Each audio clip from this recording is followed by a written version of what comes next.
Saya Gilbert Naldo Emmanuel dengan NIM 02300 190 1007. Saya ingin menjelaskan tentang perencanaan. Jadi, apa sih itu perencanaan? Biasanya perencanaan itu identik dengan yang namanya strategi, tujuan. Jadi, bisa disimpulkan perencanaan merupakan fungsi manajemen untuk menetapkan tujuan organisasi, menyusun strategi untuk mencapai tujuan tersebut, dan mengembangkan rencana untuk mengintegrasikan dan mengkoordinasikan kegiatan kerja. Lanjut ke pertanyaan kedua, mengapa manajer perlu melakukan perencanaan? Yang pertama, karena perencanaan memberikan arah kepada para manajer maupun non-manajer, seperti halnya karyawan. Mereka dengan adanya perencanaan dapat bekerja sama sehingga pekerjaan lebih efisien. Yang kedua, perencanaan dapat mengatasi ketidakpastian dengan mendorong para manajer untuk berpikir ke depan, mengantisipasi perubahan, mempertimbangkan dampak perubahan dan memberikan respon yang tepat. Meskipun mereka tidak bisa mengatasi ketidakpastian, setidaknya mereka dapat memberikan respon yang tepat. Yang ketiga, perencanaan dapat meminimalkan pemborosan dan kesia-siaan. Dengan adanya perencanaan, mereka dapat menyelesaikan masalah dalam pekerjaan secara efisien. Yang keempat, perencanaan menetapkan tujuan atau standar yang digunakan dalam pengendalian. Dengan adanya perencanaan, pengendalian yang dapat dilakukan dapat secara efisien, seperti mereka dapat mengevaluasi tentang pekerjaan mereka. Lalu saya akan membahas tentang perencanaan dan kinerja.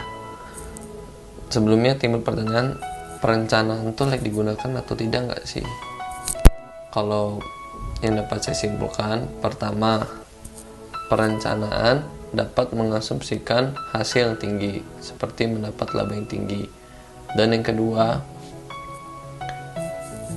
perencanaan formal berkaitan erat dengan kinerja, dapat menghasilkan kinerja yang tinggi. Yang ketiga, namun perencanaan formal tidak dapat menghasilkan kinerja yang tinggi karena ada masalah eksternal. Dan yang keempat, kinerja yang tinggi berkaitan erat dengan masa waktu. Diperlukan waktu 4 tahun untuk dapat memengaruhi kinerja. Saat ini saya akan membahas tentang rencana dan tujuan. Nah, kita perlu ngerti dulu nih apa bedanya tujuan dan rencana. Tujuan adalah hasil atau target yang ingin dicapai, sedangkan rencana adalah penjabaran dari tujuan yang ingin kita capai. Nah, ada dua nih jenis tujuan. Yang pertama, tujuan yang dinyatakan.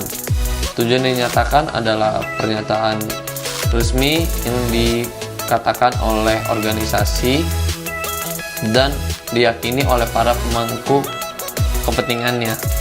Dan tujuan real adalah tujuan yang aktual yang dikejar oleh organisasi, seperti yang didefinisikan oleh para anggotanya.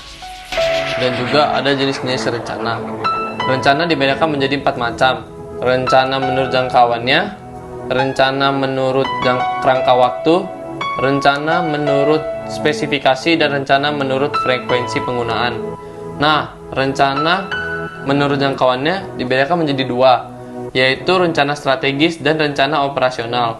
Rencana strategis adalah rencana yang diterapkan pada seluruh organisasi dan menetapkan tujuan pada keseluruhan organisasi. Sedangkan rencana operasional adalah rencana yang meliputi area operasional dari sebuah organisasi.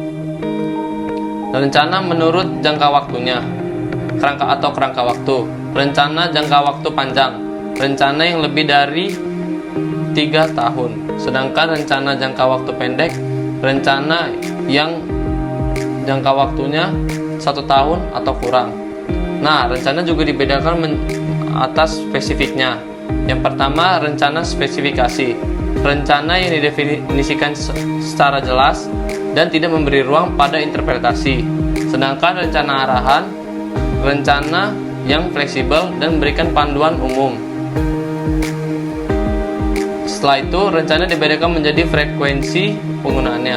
Rencana sekali pakai, yaitu rencana satu kali yang secara spesifik didesain untuk memenuhi kebutuhan pada situasi yang unik. Sedangkan rencana siaga adalah rencana berkelanjutan yang memberikan panduan untuk aktivitas yang dilakukan berulang kali. Terima kasih. Halo guys, jadi kita udah sampai pada sebab 2, yaitu menetapkan tujuan dan mengembangkan rencana. Apa yang pertama kali harus dilakukan dalam menetapkan tujuan? Yang pertama kali harus dilakukan adalah pendekatan penetapan tujuan. Sebelumnya kita harus tahu, apa sih gunanya tujuan itu? Nah, gunanya tujuan itu adalah untuk memberikan arahan bagi semua keputusan dan tindakan, serta juga membentuk kriteria. Nah, tujuan ini dapat ditetapkan melalui proses penetapan tujuan tradisional atau bisa juga dengan menggunakan manajemen berdasarkan saran atau disebut juga MBO. Oke, pertama kita akan membahas tentang penetapan tujuan tradisional. Nah, dalam penetapan tujuan tradisional, tujuan itu ditetapkan oleh manajer puncak dan kemudian diteruskan ke bawah ke masing-masing tingkat untuk memandu setiap karyawan ketika bekerja guna mencapai tujuan yang telah ditentukan. Nah, pendekatan ini juga bisa disebut dengan means and chain, yang berarti tujuan yang lebih tinggi atau tujuan akhir terkait dengan tujuan di bawahnya. Dengan demikian, pencapaian tujuan di bawahnya akan sangat berarti bagi pencapaian tujuan di atasnya. Yang kedua yaitu manajemen berdasarkan saran atau juga disebut dengan MBO. Nah, MBO ini adalah sebuah proses penetapan tujuan yang disetujui bersama dan menggunakan tujuan tersebut untuk mengevaluasi kinerja karyawan. Nah, agar proses MBO dapat tercapai, itu ada 4 faktor yang perlu disepakati oleh pimpinan dan bawahan. Yang pertama tuh dalam hal tujuan yang dicapai oleh setiap bagian atau bawahan. Yang kedua itu perencanaan yang akan dilakukan. Nah, yang ketiga itu standar pengukuran keberhasilan pencapaian tujuan dalam setiap kegiatan. Terus yang keempat itu ada prosedur untuk mengevaluasi keberhasilan pencapaian tujuan. Selanjutnya kita akan membahas langkah-langkah dalam menetapkan tujuan. Yang pertama itu kita harus mereview misi atau tujuan organisasi. Nah, manajer harus mereview misi sebelum tujuan, karena tujuan yang baik itu harus merefleksikan misi tersebut. Nah, yang kedua itu ada mengevaluasi sumber daya yang tersedia. Nah, walaupun tujuan harus menantang, tetapi tujuan juga harus realistis. Jika sumber daya yang bekerja dengan kamu tidak memenuhi untuk mencapai tujuan, tidak memungkinkan, nah tidak peduli seberapa banyak usaha yang dilakukan, kamu tidak boleh menetapkan tujuan tersebut, sebab hal tersebut tidak akan tercapai. Yang ketiga, menetapkan tujuan secara individu atau dengan masukan dari pihak lain. Yang keempat, menulis tujuan dan mengkomunikasikannya kepada semua orang yang perlu tahu. Yang kelima itu mereview hasil dan apakah tujuan tersebut sudah tercapai. Nah, jika tujuan belum tercapai, dapat diubah bila diperlukan. Nah guys, setelah tujuan ditetapkan, ditulis dan dikomunikasikan, manajer telah siap mengembangkan rencana untuk mengejar tujuan tersebut. Nah, setelah tadi melalui proses pendekatan penetapan tujuan, yang kedua itu ada mengembangkan rencana. Nah, proses pengembangan rencana itu dipengaruhi oleh 3 faktor kontingensi dan oleh pendekatan perencanaan yang mengikutinya. Yang pertama itu dalam tingkatan organisasi. Nah, bagi hampir semua bagian, manajer tingkat yang lebih rendah melakukan perencanaan operasional, sementara manajer tingkat atas melakukan perencanaan strategis. Nah, yang kedua itu ada ketidakpastian lingkungan. Ketika ketidakpastian tinggi, rencana tuh harus spesifik namun juga tetap fleksibel. Nah, manajer harus bersiap mengubah rencana yang sudah ditentukan atau yang sudah diimplementasikan ketika ketidakpastiannya tinggi. Kemudian, faktor yang ketiga adalah lamanya komitmen masa depan.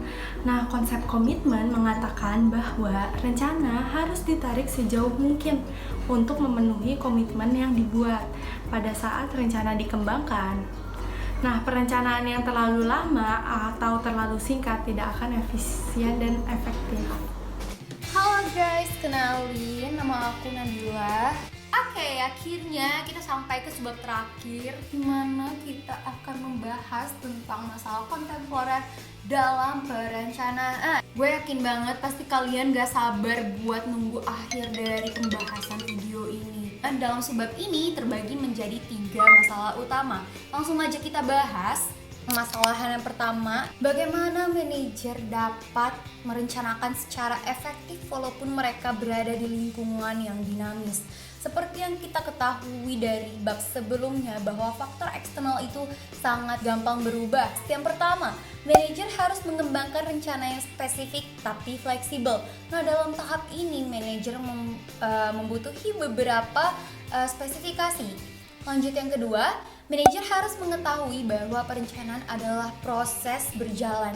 Apa sih fungsi rencana itu? Rencana itu berfungsi sebagai peta jalan di mana tujuannya dapat berubah-ubah seiring berubahnya pasar dinamis. Yang ketiga, manajer harus siap mengubah arah bila kondisi lingkungannya mengharuskan. Nah, ini penting banget nih. Kalau misalkan dia berada di jalan yang gak tepat, gak mungkin dong dia akan di situ aja, pasti dia akan mengubah jalan yang lain. Maksudnya memilih jalan yang lain yang efektif untuk perusahaannya. Yang keempat, manajer harus tetap siaga menghadapi perubahan lingkungan yang dapat mempengaruhi implementasi dan merespons jika mereka butuh. Yang kelima, membuat hierarki organisasi menjadi lebih datar untuk membantu keefektivitasan dalam lingkungan dinamis. Nah, manajer juga harus nih ngajarin bawahannya bagaimana cara merencanakan secara efektif dan dibantu oleh manajer. Nah, lanjut ke permasalahan kedua, bagaimana sih manajer dapat memanfaatkan pemindaian lingkungan? Seperti yang sudah saya bilang sebelumnya bahwa faktor eksternal ini sangat amat gampang berubah, di mana dalam pemindaian lingkungan ini manajer dapat menambah analisis mereka tentang lingkungan tersebut. Apa sih pemindaian lingkungan itu?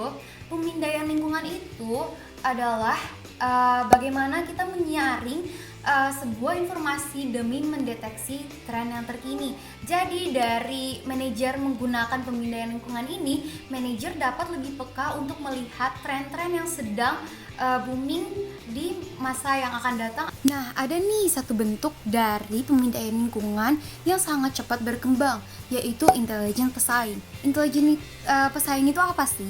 Jadi intelijen pesaing itu bagaimana kita mengumpulkan informasi tentang pesaing yang memungkinkan manajer untuk mengantisipasinya ditimbang hanya untuk bereaksi terhadapnya. Jadi dia ngelihat nih, mereka tuh siapa, tujuan mereka tuh apa, dan tindakannya itu tuh akan mempengaruhi kita nggak sih?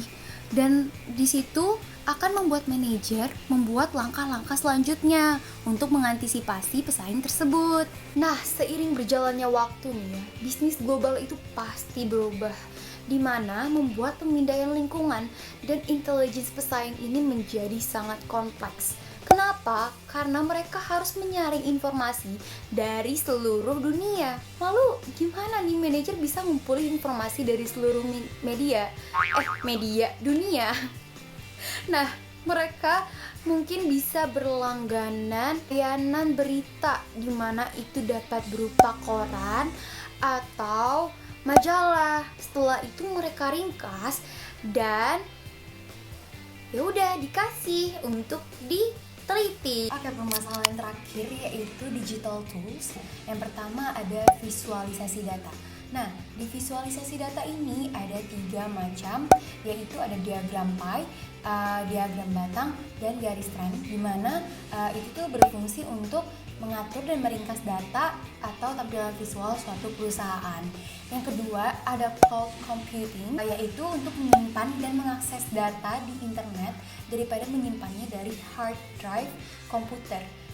Bisa dibilang penggunaan USB saat ini itu sudah tergantikan oleh cloud, di mana kita dapat menyimpan data secara online. Terakhir yang ada di digital tools yaitu Internet of Things, di mana Internet of Things ini memungkinkan hal sehari-hari yang kita lakukan dapat menghasilkan, menyimpan, dan berbagi data di internet. Bisa dibilang Internet of Things ini memudahkan kegiatan sehari-hari kita. Contohnya jam tangan yang bisa mendeteksi detak jantung. Contoh lain mungkin Hello Google. Kita tinggal bilang Hey Google, dan setelah itu Google akan deteksi suara kita dan membuka situs iklan tersebut.